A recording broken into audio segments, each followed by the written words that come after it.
ആകാംക്ഷയുടെ മുനമ്പിലാണ് രാഷ്ട്രീയ കേരളം. ഇനി മണിക്കൂറുകൾ മാത്രമേ ബാക്കിയുള്ളൂ. പാലക്കാട് എന്ത് സംഭവിക്കും?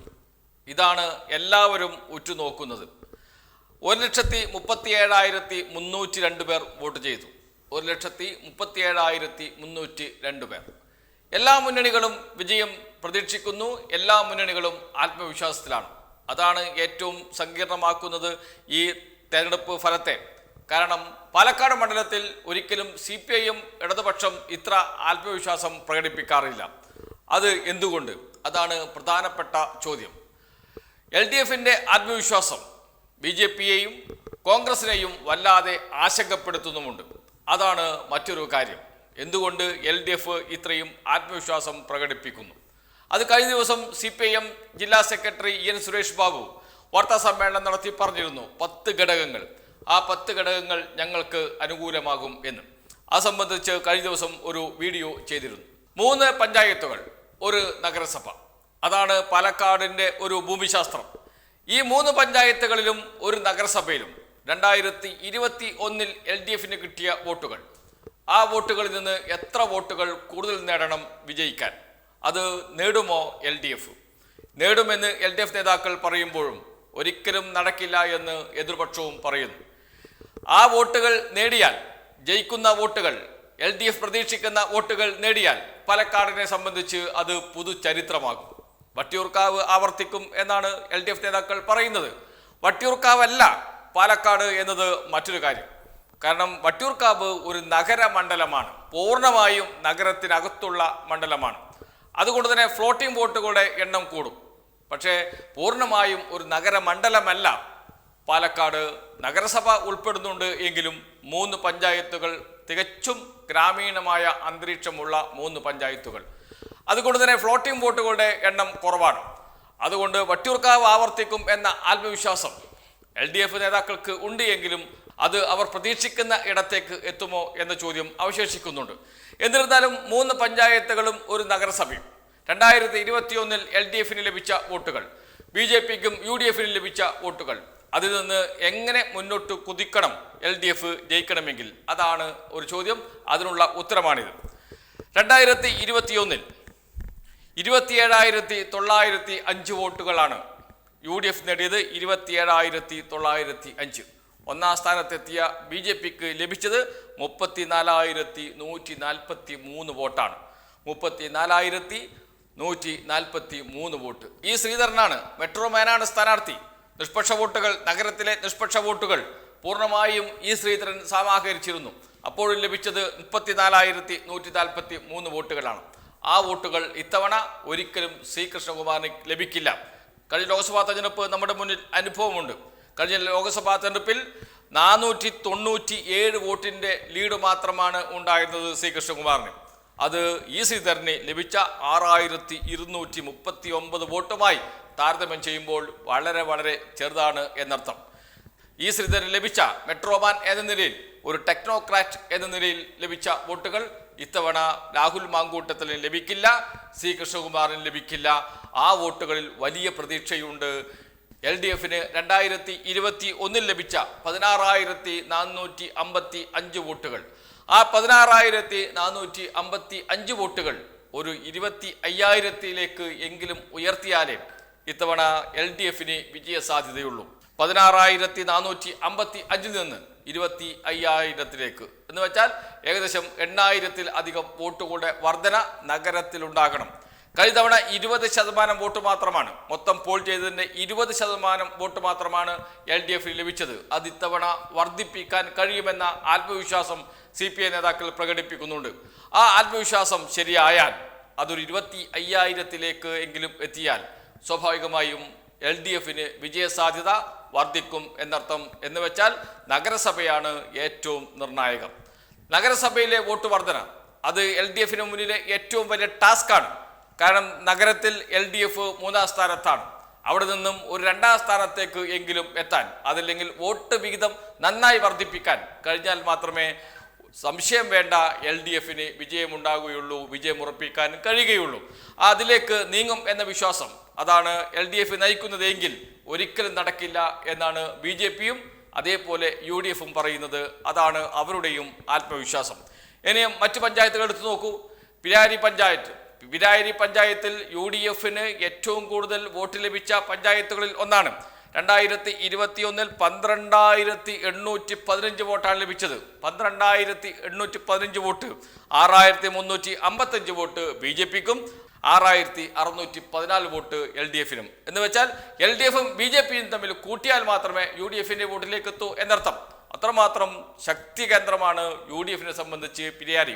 ആ പിരിയാരി ഇത്തവണ UDFിനോടൊപ്പം അതേപോലെ ഉറച്ചു നിൽക്കുമോ ഇല്ല എന്നാണ് രാഷ്ട്രീയം, ആ പഞ്ചായത്തിലെ രാഷ്ട്രീയം പറയുന്നത്. ആ പഞ്ചായത്തിൽ നിന്നാണ് ഏറ്റവും കൂടുതൽ എതിർപ്പ് ഉയർന്നു വന്നത് രാഹുൽ മാങ്കൂട്ടത്തിന് എതിരെ. ആ എതിർപ്പ് സ്വാഭാവികമായും BJPക്ക് അനുകൂലമാകാൻ സാധ്യതയില്ല. ആ എതിർപ്പ് LDFിന് അനുകൂലമാകും. അങ്ങനെ LDFിൽ ലഭിച്ച 6,614 എന്ന വോട്ട് അത് 9,000 എങ്കിലും ഉയർത്തണം. 3 പഞ്ചായത്തുകളിലും 9,000 വോട്ടെങ്കിലും LDFിന് നേടാൻ കഴിഞ്ഞാൽ മാത്രമേ LDFിന് വിജയം ഉറപ്പിക്കാൻ കഴിയുകയുള്ളൂ. എന്ന് വെച്ചാൽ 12,815 എന്ന വോട്ട് പകുതിയായിട്ടെങ്കിലും കുറക്കാൻ കഴിയണം. അതാണ് LDF ശ്രമിച്ചതും LDF അതിൽ വിജയിച്ചു എന്ന് പറയുന്നതും. അതോടൊപ്പം തന്നെ 6,355 വോട്ട്, 6,355 BJPക്ക് ലഭിച്ച വോട്ട്, ആ വോട്ട് ഇത്തവണ ലഭിക്കില്ല. ഈ സീസണിൽ ലഭിച്ച വോട്ടാണ്, ഇത്തവണ ലഭിക്കില്ല. ഇത്തവണ BJPയിൽ നിന്ന് കുറയുന്ന വോട്ടുകൾ അത് LDFിലേക്ക് വരും. കാരണം നിഷ്പക്ഷ വോട്ടുകളാണ്, ഫ്ലോട്ടിംഗ് വോട്ടുകളാണ്. അത് സ്വാഭാവികമായും സ്ഥാനാർത്ഥി എന്ന നിലയിൽ, മികച്ച സ്ഥാനാർത്ഥി എന്ന നിലയിൽ LDFിന് ലഭിക്കാനുള്ള സാധ്യത. അതെല്ലാം കൂട്ടി പിരാരി പഞ്ചായത്തിലെ LDFിന്റെ വോട്ട് വിഹിതം 9,000 മുകളിലേക്ക് എത്തിക്കാൻ കഴിഞ്ഞാൽ ഒരു സംശയവും വേണ്ട, LDF ജയിക്കും. അതാണ് മറ്റൊരു ടാസ്ക്. അതോടൊപ്പം തന്നെ മാത്തൂർ പഞ്ചായത്തും കണ്ണാടി പഞ്ചായത്തും LDFിന്റെ ശക്തി കേന്ദ്രമാണ്. LDFും UDFും ഒപ്പത്തിനൊപ്പം നിൽക്കുന്ന പഞ്ചായത്താണ് മാത്തൂർ പഞ്ചായത്ത്. ഈ പഞ്ചായത്തുകളിൽ LDF നല്ല കുതിപ്പുണ്ടാക്കണം. ഈ പഞ്ചായത്തുകളിൽ പോളിംഗ് ശതമാനം കുറഞ്ഞിട്ടുണ്ട്. LDF നേതാക്കൾ പറയുന്നത് ആ പോളിംഗ് ശതമാനം കുറഞ്ഞത് UDFിന്റെ വോട്ടുകളാണ് എന്നാണ്. UDF നേതാക്കൾ ഒരു പരിധിവരെ അത് സമ്മതിക്കുകയും ചെയ്യുന്നുണ്ട്. കണ്ണാടി പഞ്ചായത്തിൽ 168, 169, 170, 171 എന്നീ ബൂത്തുകളിൽ കോൺഗ്രസിന് ഏജന്റുമാർ പോലും ഉണ്ടായില്ല. എന്ന് വെച്ചാൽ കണ്ണാടി LDFിന്റെ ശക്തി കേന്ദ്രമാണ്. അവിടെ കോൺഗ്രസിന്റെ സംഘടനാ പ്രവർത്തനം വളരെ വളരെ ദുർബലമായിരുന്നു. അതുകൊണ്ട് തന്നെ കണ്ണാടി പഞ്ചായത്തിലെ കഴിഞ്ഞ തവണ ലഭിച്ച 6,078 വോട്ട് ഇത്തവണ 9,000 മുകളിലേക്ക് ഒരു 10,000 വോട്ടായി എങ്കിലും ഉയർത്താൻ കഴിയും എന്ന് CPIM LDF കണക്ക് കൂട്ടുന്നുണ്ട്. അതാണ് LDFിന്റെ ശക്തി കേന്ദ്രം. അവിടെ പരമാവധി വോട്ടുകൾ ശേഖരിക്കാൻ കഴിഞ്ഞാൽ സംശയം വേണ്ട, LDF ജയിക്കാൻ കഴിയും. അത് മൂന്നാമത്തെ ടാസ്ക്. അതോടൊപ്പം തന്നെ മാത്തൂർ പഞ്ചായത്ത് ഒപ്പത്തിനൊപ്പമാണ്. 6,445 UDF, 6,475 LDF. 6,445ഉം 6,475 ഒപ്പത്തിനൊപ്പമാണ്. ആ ഒപ്പത്തിനൊപ്പം അത് മാറണം.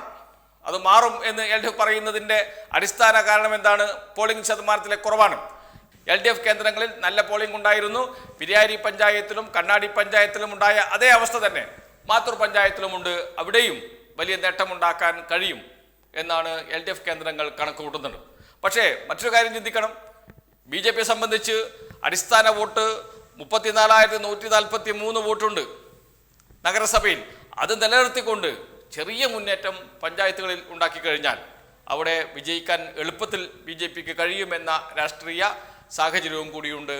കോൺഗ്രസിനാണ് ഒരു തിരിച്ചടി ഉണ്ടാകുക എന്നതാണ് അവിടെ നിന്ന് ലഭിക്കുന്ന കണക്കുകൾ പറയുന്നത്. ന്യൂനപക്ഷ വോട്ടുകൾ എപ്പോഴും UDFിനോടൊപ്പം നിൽക്കുന്ന കാഴ്ച നമുക്ക് അവിടെ കാണാൻ കഴിയും. ലോക്സഭയിലും കഴിഞ്ഞ 2 നിയമസഭയിലേക്ക് നടന്ന തെരഞ്ഞെടുപ്പുകളും അത് കണ്ടതാണ്. പക്ഷേ ഇത്തവണ അങ്ങനെ പൂർണ്ണമായും കോൺഗ്രസോടൊപ്പം നിന്നിട്ടില്ല UDF വോട്ടുകൾ. അതുകൊണ്ട് തന്നെ ആര് ജയിക്കും എന്ന് പറയാൻ പറ്റാത്ത ഒരവസ്ഥയുണ്ട്. ന്യൂനപക്ഷ വോട്ടുകൾ, പ്രത്യേകിച്ച് പിരാരി പഞ്ചായത്തിലെ ന്യൂനപക്ഷ വോട്ടുകളിൽ വലിയ ചാഞ്ചാട്ടം ഉണ്ടായിട്ടുണ്ട്. അതും LDFിന് അനുകൂലമാകും. ഇതാണ് LDF കണക്ക് കൂട്ടുന്നത്. എന്നാൽ BJPയെ സംബന്ധിച്ച് നഗരസഭയിലെ ഇപ്പോൾ ലഭിച്ച വോട്ടുകളിൽ ചെറിയ കുറവുണ്ടാകുകയും പഞ്ചായത്തുകളിൽ നിന്ന് ഇപ്പോൾ ലഭിക്കുന്ന വോട്ട് എന്ന് വെച്ചാൽ പിരാരിയിൽ 6,000 വോട്ടുണ്ട്, മാത്തൂര് 3,000 വോട്ടുണ്ട്, കണ്ണാടിയിൽ 4,000 വോട്ടുണ്ട്. ആ വോട്ടൊന്ന് വർദ്ധിപ്പിക്കാൻ ചെറിയ വർധനവ് നടത്തിയാൽ ജയിക്കാൻ കഴിയും. പക്ഷേ C. കൃഷ്ണകുമാറിനെ കൊണ്ട് അത് കഴിയില്ല. C. കൃഷ്ണകുമാറിനെതിരെ വലിയ പ്രതിഷേധം ഈ 3 പഞ്ചായത്തുകളിലും നഗരസഭയിലും ഉണ്ട് എന്നോർക്കണം. അതാണ് ആ പ്രതിഷേധത്തിലാണ് കോൺഗ്രസ് കണ്ണുവെക്കുന്നത്. ആ പ്രതിഷേധ വോട്ടുകൾ കോൺഗ്രസ് ലഭിക്കും എന്ന് കണക്ക് കൂട്ടുന്നുണ്ട് സന്ദീപ് വാര്യരുടെ വരവോടുകൂടി കോൺഗ്രസ്. അതാണ് സന്ദീപ് വാര്യരുടെ വരവിൻ്റെ ഒരു രാഷ്ട്രീയ പശ്ചാത്തലം. അത് എത്രമാത്രം വിജയിക്കുമെന്നത് മറ്റൊരു കാര്യമാണ്. ഏതായാലും LDFനെ സംബന്ധിച്ച് വലിയ കുതിച്ചുചാട്ടം തന്നെ നടത്തേണ്ടതുണ്ട് മണ്ഡലത്തിൽ. വലിയ കുതിച്ചുചാട്ടം, ചെറിയ ചാട്ടമൊന്നും നടത്തിയാൽ പോരാ. ആ വലിയ കുതിച്ചുചാട്ടം നടത്താൻ CPIMന് കഴിയുമോ, LDFന് കഴിയുമോ? കഴിഞ്ഞാൽ അത് ചരിത്രമാണ്. അതുകൊണ്ട് തന്നെയാണ് ഉറപ്പിച്ച് ആർക്കും പറയാൻ കഴിയാത്തത് LDF വിജയിക്കുമെന്ന്. എന്നാൽ കോൺഗ്രസിനെ സംബന്ധിച്ചും BJPയെ സംബന്ധിച്ചും ചെറിയ ഒരു മുന്നേറ്റം ഉണ്ടാക്കിക്കഴിഞ്ഞാൽ തന്നെ അവർക്ക് മത്സരത്തിൽ 1ാം സ്ഥാനത്തോ 2ാം സ്ഥാനത്തോ എത്താൻ കഴിയുന്ന ഒരു സാഹചര്യവും കൂടി മണ്ഡലത്തിൽ ഉണ്ട് എന്നർത്ഥം. ഏതായാലും വളരെ നിർണായകമാണ് എല്ലാ മുന്നണികൾക്കും, പ്രത്യേകിച്ച് കോൺഗ്രസിന്. അത് കഴിഞ്ഞാൽ BJPക്ക്, CPIMനെ സംബന്ധിച്ചിടത്തോളം ചെറിയ വോട്ട് വിഹിതം വർദ്ധിപ്പിച്ചാൽ തന്നെ LDFന്റെ വോട്ട് വർദ്ധിച്ചിട്ടുണ്ട്. LDFന് നല്ല മുന്നേറ്റം ഉണ്ടാക്കാൻ കഴിഞ്ഞിട്ടുണ്ട്. LDFന്റെ ജനപിന്തുണ മണ്ഡലത്തിൽ വർദ്ധിച്ചിട്ടുണ്ട് എന്ന് പറഞ്ഞു നിൽക്കാൻ കഴിയും. എന്നിരുന്നാലും ഒരു വിജയത്തിലേക്ക് അല്ലെങ്കിൽ 2ാം സ്ഥാനത്തേക്ക് എങ്കിലും എത്താൻ കഴിഞ്ഞാൽ അത് വലിയ നേട്ടമാണ് LDFനെ സംബന്ധിച്ചിടത്തോളം. എന്നാൽ 2ാം സ്ഥാനത്തേക്ക് വീണാൽ കോൺഗ്രസ്സിന് വലിയ നഷ്ടമാണ്. കോൺഗ്രസിനകത്ത് ആഭ്യന്തര പ്രശ്നങ്ങൾ പൊട്ടിപ്പുറപ്പെടും. BJPയെ സംബന്ധിച്ചും 2ാം സ്ഥാനത്ത് നിന്നോ 3ാം സ്ഥാനത്തേക്കോ വീണാൽ വലിയ തോതിൽ BJPക്കകത്തും പ്രശ്നമുണ്ടാകും. K. സുരേന്ദ്രൻ്റെ നേതൃത്വത്തിൽ തന്നെ ചോദ്യം ചെയ്യുന്ന അവസ്ഥയിലേക്ക് കാര്യങ്ങൾ വരും. അതുകൊണ്ട് കോൺഗ്രസിനും BJPക്കും അതിനിർണായകവും LDFനെ സംബന്ധിച്ചിടത്തോളം എന്ത് ലഭിച്ചാലും നേട്ടം എന്ന അവസ്ഥയുമാണ് പാലക്കാട് നിന്ന് നമുക്ക് കാണാൻ കഴിയുക. എന്നാൽ എല്ലാം മാറ്റിവെച്ചു 1ാം സ്ഥാനത്തേക്ക് കുതിക്കും എന്ന ആത്മവിശ്വാസത്തിലാണ് CPIMും LDFും ഉള്ളത്. അത് എത്രമാത്രം വിജയിക്കുമെന്ന് രാവിലെ 8:30 നമുക്ക് അറിയാൻ കഴിയും.